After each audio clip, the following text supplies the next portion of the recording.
पेरूमध्ये जे सामाजिक आंदोलन सुरू आहे ते जर तुम्हाला समजून घ्यायचं असेल तर पेरूच्या अर्थकारणावर जो विदेशी शक्तींचा प्रभाव आहे तो तुम्हाला समजून घेणं आवश्यक आहे.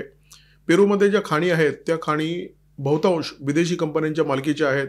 याच्यामध्ये चीनी कंपन्या आहेत, अमेरिकी आहेत, कॅनडाच्या कंपन्या आहेत, मेक्सिको आणि ऑस्ट्रेलियाच्या सुद्धा कंपन्या आहेत. परंतु चीन आणि अन्य देशांमध्ये जो महत्त्वाचा फरक आहे तो म्हणजे चीनने इथे पायाभूत सुविधासुद्धा विकसित केलेल्या आहेत.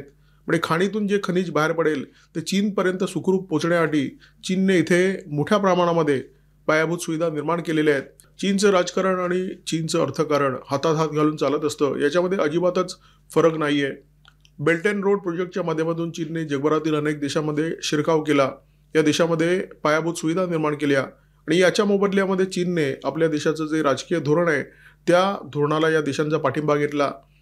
पेरूमध्ये चीनचा बेल्ट अँड रोड प्रोजेक्ट आहे. पेरू या प्रोजेक्टचा भागीदार आहे आणि त्याच्या मोबदल्यामध्ये पेरूने चीनच्या वन चायना धोरणाला पाठिंबा दिलेला आहे.